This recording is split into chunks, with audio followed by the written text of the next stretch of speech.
What's up, go-getters? Today we're going to be talking all about attracting your aligned clients into your business and releasing past clients.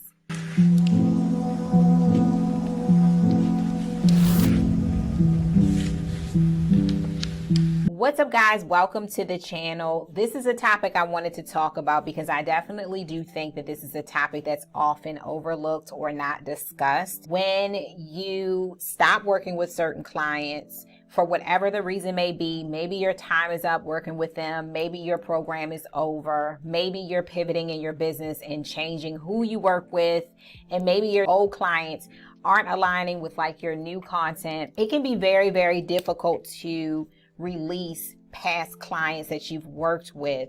It can be almost like grieving your past clients, or losing a friend or somebody that you've been in the same routine with over an extended period of time.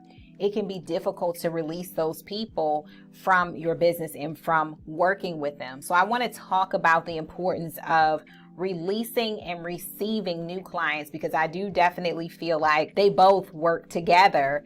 Okay, so I just want to have an open chat with you about that. All right, so let's get into it. So number one, if you are changing, especially if you are changing direction in your business, it can feel very difficult to release clients that you used to work with. Especially it can be difficult to accept if you have pivoted or changed your messaging that the new clients really don't seem to, or your old clients really don't seem to be resonating as well with your new messaging. It can be very heavy for you. It can be really tough, and it can be really, really hard to release your old clients. And there are different reasons, guys, like I was saying before, why you may need to release these clients. In some cases, I've had some cases in the past of my business where there was no closure between me and a client. And maybe it was because they said they were going to work with me for the duration of our contract, and then something happened and they couldn't continue the contract, or our time together was abruptly interrupted because something came up for them or something happened in their life.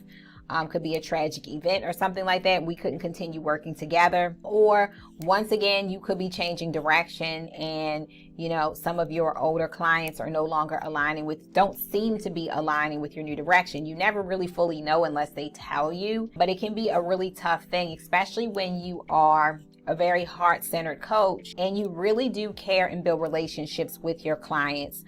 That can be difficult. So the number one thing that is important to remember is that when we are releasing clients and when we are attracting new clients, is that our goal is always to serve. We always want to put service on the forefront of what we do. And when we are serving, we really do keep our clients, of course we keep ourselves in mind as well, but we really do keep who it is that we serve, what mission it is that we are serving, and why we are doing what we are doing at the forefront of everything else. So if you are focused on service and you are showing up to help people to resolve issues and to solve problems and to have a transformation, and you are transformation focused, you're not going to allow who comes, who goes, who does what affect you as much, because you are more focused on the mission. So what I'm trying to say is get focused on your mission. Don't just show up or create only certain content that you feel like are going to make people want to buy from you more. Serve from your heart. Like sometimes I talk about things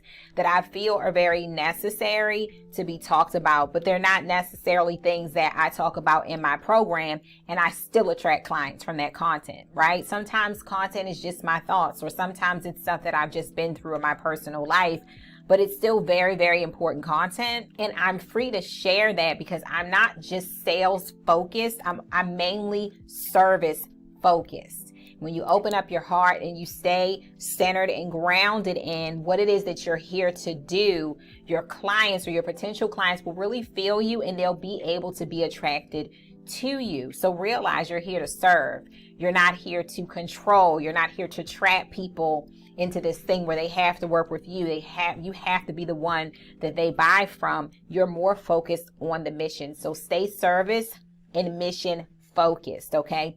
Number 2 is going to be no person or client actually belongs to you. Say it with me. Just say it with me. None of my clients are really they're not mine. They're clients. They're not mine. No person belongs to me. I don't possess any person. I like to put that out there because I think that a lot of the times we have problems with releasing our clients because we really do take someone being our client, someone being my client to the next level, right? We take it to the 10th power, right? We really, really should not, because these are people. These are free agents. These are people who can decide who they want to work with, where they want to go. If somebody wants to work with you and another person at the same time, like, that's their choice. Just like they can choose not to work with you anymore, not to pay you, not to follow you anymore, whatever the case might be, you can also choose not to take them on as a client. So either way, no one belongs to anyone.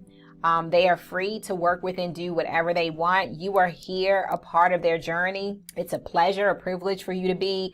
When someone welcomes you onto their path and they say, hey, assist me with this. It's a blessing when someone invites you to work with them, but you don't own them and they don't own you. And I feel like kind of getting recentered on that fact will help you to release people a lot faster and a lot easier, because they never belonged to you in the first place. You were just a very important part of their journey. You were there to lead them, guide them, assist them, but not to control them, not to own them. So I feel like that's also a really, really important thing for you to realize. I know I see, coaches get mad with other coaches, or coaches get mad with clients because clients have multiple coaches or are working with other people. You're like, why is my client in that group and working with this person? And these are thoughts that actually happen. And maybe you can relate to some of these. Just always remember that your clients are they're not technically your clients. They're not technically your possession. That they are free agents who make many different decisions, and they're going to do what they feel is best for them, which again, focus on the service, focus on the mission, has nothing to do with you. Number 3 is going to be release attachment, okay? And detach from outcomes. So when you are out here, even if you set a goal that you want to fill your program, or you want to sell X amount of digital products, or whatever it is that your goal is, even when you set goals, do your best to detach from the outcome and realize that God, the creator, the universe, whatever you choose to call, it, okay, is here to serve you your highest possible outcome. So even when you do set goals and things like that, realize that you need to detach from specific outcomes, or even working with specific people, okay? Don't go into it expecting certain people to sign up. Don't go into it expecting certain people to take action with you, okay? Go into it very neutral, service focused, very high energy, expecting the best to happen. And that's going to help you as well. Detachment also goes into detaching after you've worked with someone. Give that client the freedom to stretch their wings and fly. It's almost like if you have trained a baby to, like you have your baby learns how to take their first steps. I don't say you train them to walk, right? But let's just say like you trained this child, or you were there for this child, you supported and cared for this child while this child couldn't walk. Now that this child can walk, now it's time to explore. I never forget, when my kids were younger, and they first started exploring, you want to move all the dangerous stuff off the table that they can hurt themselves with, or stuff they can put in their mouth. You want to be careful because they are like little explorers out there wanting to explore their new gift, their new talent, which is walking, right? So let's just say, like, as a parent, they want to start walking and you keep picking them up and not allowing them to utilize their gift, their new ability to be able to walk. You just keep picking them up. You keep picking them up. I think that that's what we do with our clients a lot of times. We sort of mother our clients or father our clients instead of releasing them and letting them walk. We've been working with them for X amount of time to help them to be able to use muscles that maybe they didn't know they had, or use strengths that maybe they didn't realize they had, or to walk in their gift even more powerfully. And when it is time for them to now get out there and flex their muscles and stretch their wings out and begin to fly, we're getting in the way. We're constantly pulling them back. We're constantly wanting them to be with us. And sometimes that space is needed. Okay, that time is needed for them to get out there and fly. Maybe they will come to work back with you again. Maybe not. But I think that it should be enough that they trusted you for a time, as this, to work for such a time as this, to be able to work with them, to be a part of their journey. Okay, that's always a blessing. Number 4, realize that people move on and decide not to work with you again for many different reasons. People choose you or not for many different reasons. Most of the times, guys, those reasons don't have anything to do with you. All right. Realize that every person is having their own experience. So this doesn't have anything to do with you. So let's just say you had someone say, oh, when you have your Black Friday sale or when you do this or that, I'm going to be the first in line to buy from you. And then you have the Black Friday sale and they don't buy. They may like your post and they don't, click the buy button and actually follow through what they said they would do.